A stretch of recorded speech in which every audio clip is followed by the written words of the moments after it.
Hi everyone, today I'm going to show you how to create dramatic black and white images using Photolab 6 Elite. Now black and white photography really starts at the point of capture, right? Seeing the tones, the textures, the lines, shapes, forms, shadows, etc.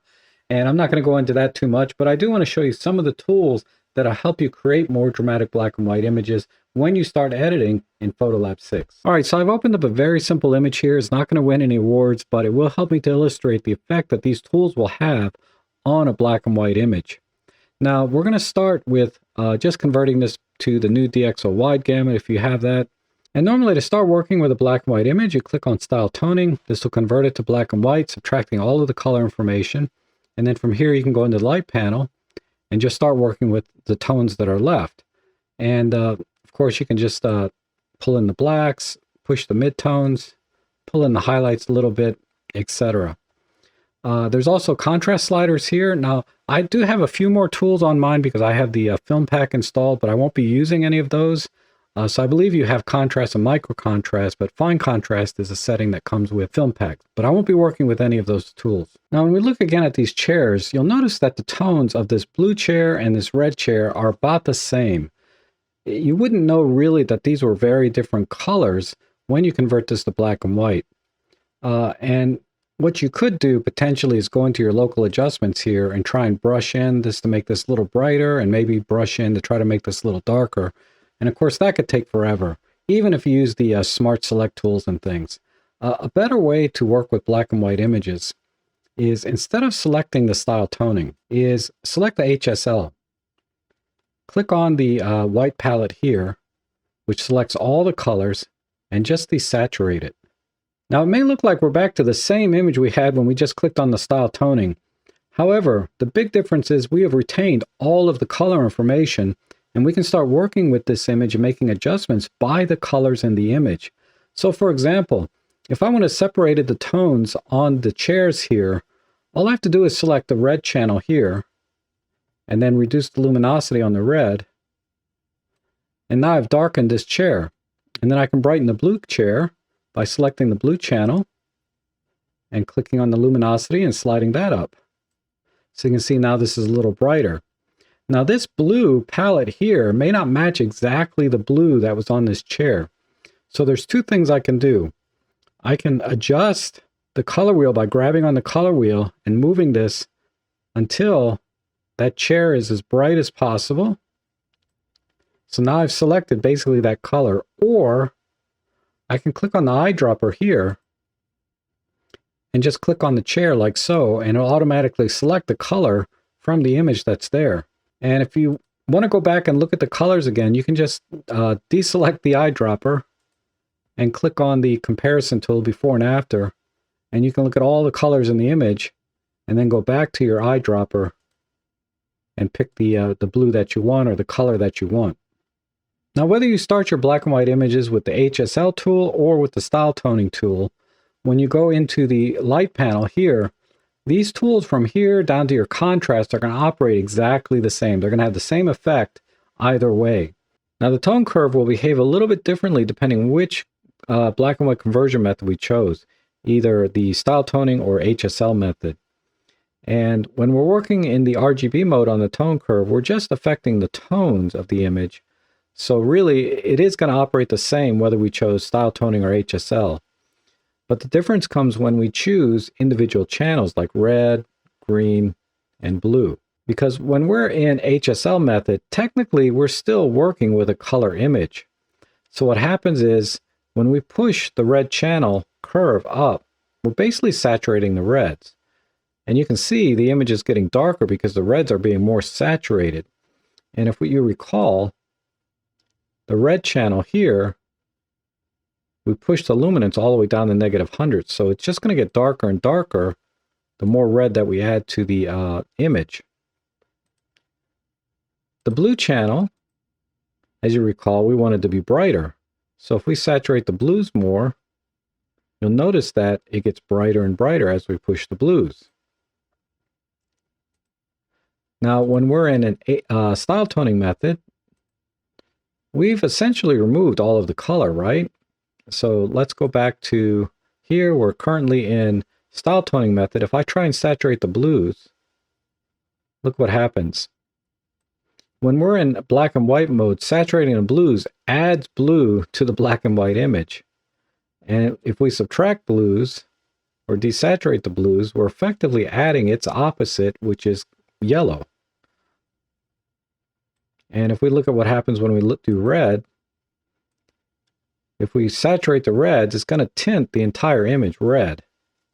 Or if we go negative red, we're going to get red's opposite color, which is kind of a green. So that's the main difference is style tone method, we're adding red to a black and white image, but when we're in HSL mode, we are saturating red because the red's already there. So depending on which method you chose to convert your black and white image, it can make a big difference on how you use the tone curves to individual color channels. So I'm going to do two different edits using the tone curve on an HSL conversion and then one on a style toning conversion. All right, this is a straight out of camera raw image, and we're going to edit this so it looks more like this.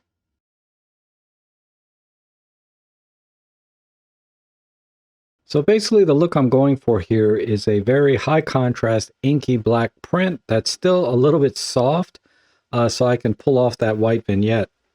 So let's go ahead and crop it first. And I'll do a classic 5x4. And let's come in on this side. About there. About there. Bring it down slightly. All right, good. Hit enter. Now let's go ahead and convert to black and white.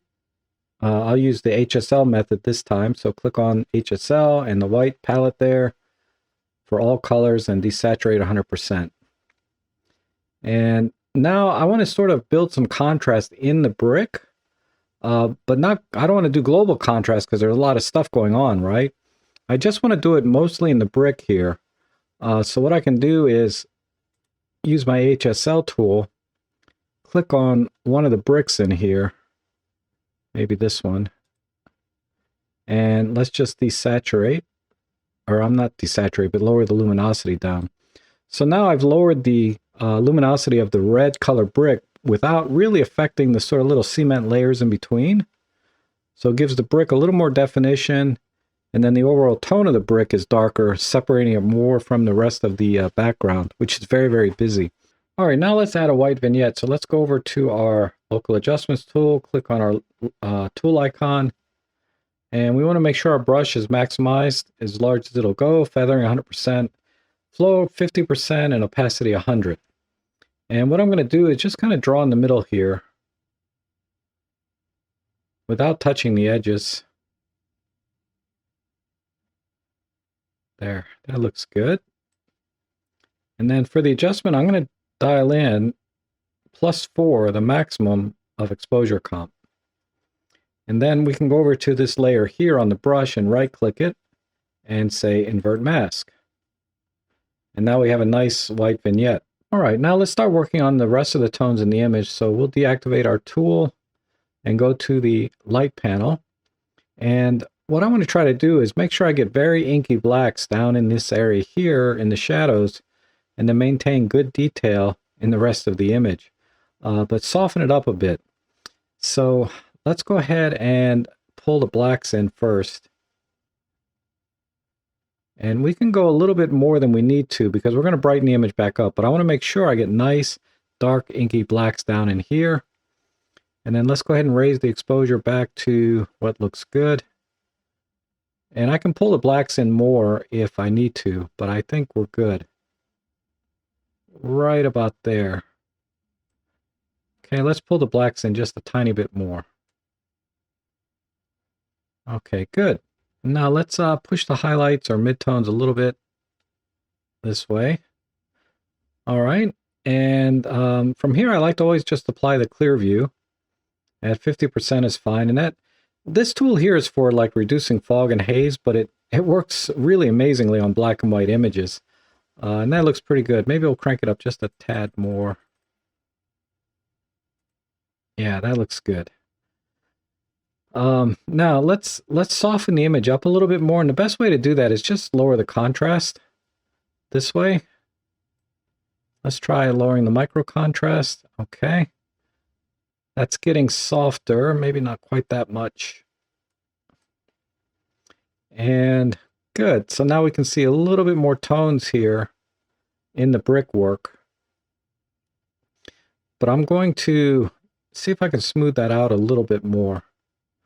So let's grab the tone curve and just push a little bit in the highlights and just give it a nice little S curve to round it out a little bit. Yeah. Right about there is looking good. So now we got better separation between here and here that I can see, and especially down in here. All right, what I want to do now is just make the brick a little bit darker. And the bricks are primarily red, so I can go into the tone curve and click on the red. And I can saturate the reds, because remember, technically we're still working on a color image. I can saturate the reds by pushing it up here in the middle. But I want to do a little bit more in the highlights, so we'll go up this way. Yeah, that looks good. And maybe just a tad brighter. Now we're pretty much done, but I want to touch on one more thing here, and that is, because we're an HSL method, we're technically still working with a color image. So if I shift the white balance to be more blue, and remember we wanted blues to be brighter, you can see the image is getting brighter as we shift the white balance to be more blue or cool. And if we go to the warmer side, which are more, yellows and reds, you can see the image is getting darker. And of course, tint has kind of its own effect to it. So you can also play with the white balance to kind of dial in the exact look that you want for your black and white images. And then color accentuation, vibrancy is just sort of a mild saturation. And then saturation itself is more global. But you can see it's actually shifting the image a little bit red. And that's because, in the previous panel, we had pushed the reds on the tone curve quite a bit, the saturation. So if we saturate the image even more, that red's going to start punching through into the image. So you can probably just leave this off and just work with white balance. And then color rendering might have some minor effects as well. You can play with that. But I just wanted to point out that when you're working in an HSL method, I think it gives you the most flexibility in adjusting the image to the way that you want.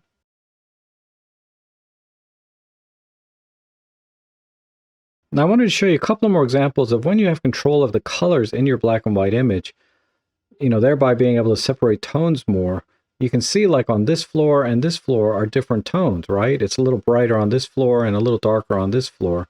And if you look at the original image, you can see it's because I brightened the blues and darkened the reds. However, looking at this image, it's the same image, but I processed it using style toning.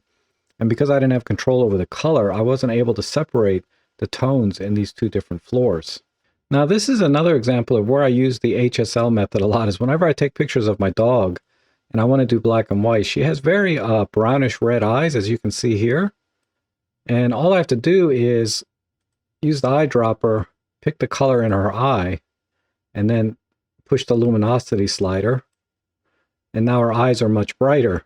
So it's much easier than having to go in and use a local adjustment brush and then try and brush in the eyes to be brighter. Now I'm going to do a relatively quick edit on this image here using the style toning method, because there's really not a lot of color here. There's a little bit of blues in here with some reds, but they're very, very weak, right? So the HSL method is not going to help us out much, because if I just crank up the blues, you can see it brightened the water, but it did nothing for the rocks. And if I select something here in the rocks are still in the shade, so they're also actually have a blue tint. So it's not having any effect except on the water a little bit. So style toning method is perfectly appropriate, but I can use another very powerful tool in the Photolab 6, and it's in the local adjustments tab. All right, so let's click on the tool icon, right click on the image and select control point. And then we're going to click here on the rock. So anything under this little point here in terms of color and luminance is going to be affected, but not anything that's outside of this color and luminance. And you can adjust the selectivity of the chroma and luminance or color and luminance using these sliders. So let's hit the M key on my keyboard. So now we can see a mask of what it's going to be affecting. So I can see that it's affecting the water a little bit. So what I'm going to do is just increase the selectivity of the luminance a little bit more so it selects less of the water. And that looks pretty good. Now the water here and here is a little bit darker, meaning it's going to have less impact on that area. And in terms of chroma, I may want to slide this back a little bit actually, because the way the colors are shifting from sort of a warmer area up here to a cooler area down here, I want it to, be able to have that effect. So let's hit the M key again, and then start to make adjustments. So let's just brighten it up using the exposure compensation. And then I'm going to add some contrast. And then maybe a little bit of micro contrast, like so. Now that I've made these settings, anywhere else I click on the image while this control point is active, it's going to have the same settings. So I can click over here and apply that, click down in here and apply that. Let's click over here, maybe a little bit down here. And you can see how it's brightening the rocks and not brightening the water. Let's click over here. And maybe one more right there. No, that's too much, so we'll get rid of that one. All right, and let's now try and darken the sky a little bit. So I'm going to deactivate this control point to start a new one. So let's click on the sky, and let's bring the highlights down. Yeah, that's good. Maybe increase the clear view a little bit. And then now that we're done, we can just click on other parts of the sky here to make changes. Now, if the controls here are in the way, you can hit the letter E on your keyboard and it'll hide those controls, so you can click inside here as well if you need to. But I think we're done with the sky. The last thing I'll do is let's deactivate this and do something in the water here. I want the water to be nice and white and bright. So let's go ahead and crank up the brightness here. And let me double check my mask. Yeah, mask is looking good. I can tighten it up just a little bit maybe. Okay. Hit the M key again. And then we'll just click other areas of the water that we want to brighten without affecting anything else. And if I need to, I can make these areas of an influence smaller. So like there's a little bit of water here I want to make changes to, and I can just kind of focus right in on that, like so. Maybe expand this one. And let's go ahead and push it up a little more. That's looking good. Maybe add a little clear view and micro contrast for drama. And we might need to pull this back a little bit. I'm clipping just a tiny bit. So this area here is much brighter. So what I'll do is I want this down here to be brighter. So I'll start one more control point. Let's select this and just go a little bit brighter on this one. All right, so that's pretty good there. Now the last thing I might do is let's try the clear view globally. And yeah, that added a nice little pop to the image. And we're done. So here's the before and after. So I think this is much more dramatic than sort of the dull, dark colors that we had over here.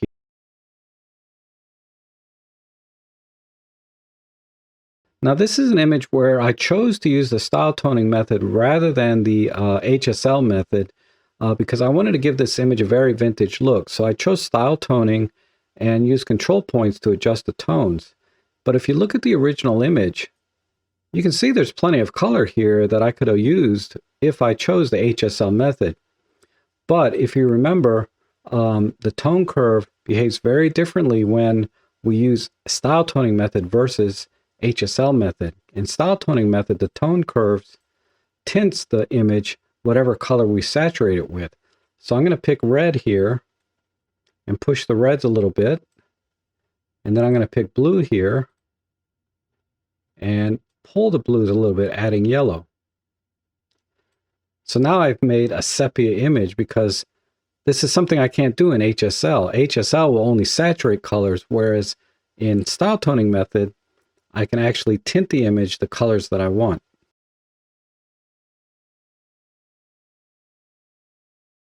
So you can see I have a lot of options when you're editing your images in black and white in Photolab 6, whether you choose style toning method or HSL method. And remember, control points aren't just for style toning. I mean, you can use control points in any image, style toning, HSL, full color, etc. And if you'd like me to make more tutorials on the control points and other editing features, just let me know in the comments below. I'll be happy to do that for you. And for those of you watching, if you found this video helpful, consider buying me a coffee or make a small donation on links below, because they really help me out to make more videos like this, and they're greatly appreciated. So thanks for watching, and I hope to see you again soon.